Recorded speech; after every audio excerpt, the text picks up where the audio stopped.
નમસ્કાર વિદ્યાર્થી મિત્રો, ફોકસ લાઈવમાં આપનું હાર્દિક સ્વાગત છે। ખૂબ સરસ આર્ટિકલ છે, જીપીએસસી મેન્સ GS3 માં આપણને ખૂબ જ ઉપયોગી સાબિત થાય એવો આર્ટિકલ છે। સાથે સાથે નિબંધમાં, એસે રાઇટિંગમાં પણ તમે એનો ઉપયોગ કરી શકો છો। ડેટા અને સાથે સાથે અલગ પ્રકારની ઇન્ફોર્મેશન છે।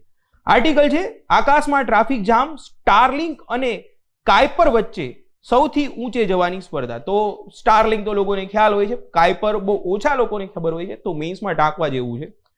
તો આપણને ખ્યાલ છે કે અત્યારે યુએસ પ્રેસિડેન્ટ ડોનાલ્ડ ટ્રમ્પ બન્યા છે અને ડોનાલ્ડ ટ્રમ્પ અને એલન મસ્કને રિલેશન સારા છે। જે જેફ બેઝોસ છે એમની સાથે એમના સંબંધો નથી સારા, એ પણ માહિતી આપણે યાદ રાખવાની છે। બની શકે છે કે એલન મસ્કને વધુ પ્રમોટ કરશે, જેના કારણે બીજો એક ફાયદો એ બની શકે છે કે ભારતમાં સ્ટારલિંકની સેવાઓ પણ બહુ ઝડપથી શરૂઆત થઈ શકે છે।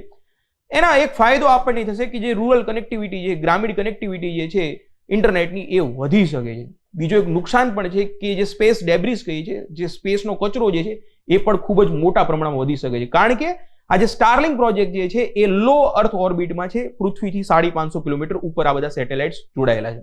થોડાક ડેટા જોઈ લઈએ, તમે મેન્સમાં ક્યાંક ને ક્યાંક એને બહુ જ અગત્યની રીતે તમે એને ટાંકી શકો છો। આર્ટિકલ છે, સ્પેસએક્સ કંપની છે, એની પેટા કંપનીનું નામ છે સ્ટારલિંક, એલન મસ્કની કંપની છે।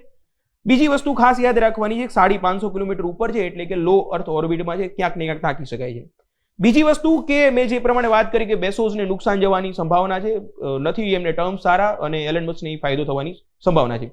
તો બંનેની કંપની કઈ કઈ છે, તો આખો ડેટા મેં અહીંથી તારવ્યો છે કે એલન મસ્કની કંપની છે સ્પેસએક્સ, એની પેટા કંપનીનું નામ છે સ્ટારલિંક, 550 કિલોમીટર ઉપર છે। જે જેફ બેઝોસ જે છે એમની કંપનીનું નામ છે બ્લુ ઓરિજિન, અને એમનો પણ પ્રોજેક્ટ છે પ્રોજેક્ટ કાયપર। 25 વર્ષ પહેલા શરૂઆત કરી હતી, પરંતુ અત્યારે હજી પણ એમનું કોઈ સક્સેસ એવી નથી મળી। હજી એમનું પ્રથમ રોકેટ તો હવે લોન્ચ થવાનું છે। એમનું સામે એલન મસ્કને બહુ સારી એવી સફળતા મળી ગઈ, આખી એમને ઝાડ બિછાઈ નાખી છે, પરંતુ આપણે મેન્સમાં બંનેને ટાંકી શકાય, બંનેના નામ ક્યાંક ને ક્યાંક ટાંકી શકાય। જે એલન મસ્ક પોતે જે રોકેટનો ઉપયોગ કરે છે એ છે સ્ટારશિપ અને ફાલ્કન 1, ખૂબ ન્યૂઝમાં હોય છે, અને આ એવા પ્રકારના રોકેટ છે, રીયુઝેબલ છે। રોકેટ જનરલી આપણા રોકેટ એવા હોય છે કે રોકેટ છોડી અને પછી એ નાશ થઈ જતો હોય છે। જે એલન મસ્કનું સ્પેસએક્સ છે એને ડેવલપ કરેલું જે રીયુઝેબલ રોકેટ છે ફાલ્કન 1, એમાં ખાસ અગત્યનું છે।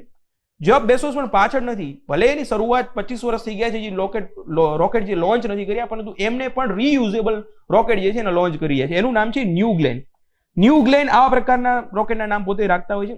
જેફ બેઝોસ જે છે, સાથે સાથે એ પણ યાદ રાખવાનું છે કે એમને અવકાશ પ્રવેશ માટે, તો અવકાશના પ્રવાસ જે છે, સ્પેસ ટુરિઝમ છે, એના માટે તેમણે સારા એવા કામ કર્યા છે।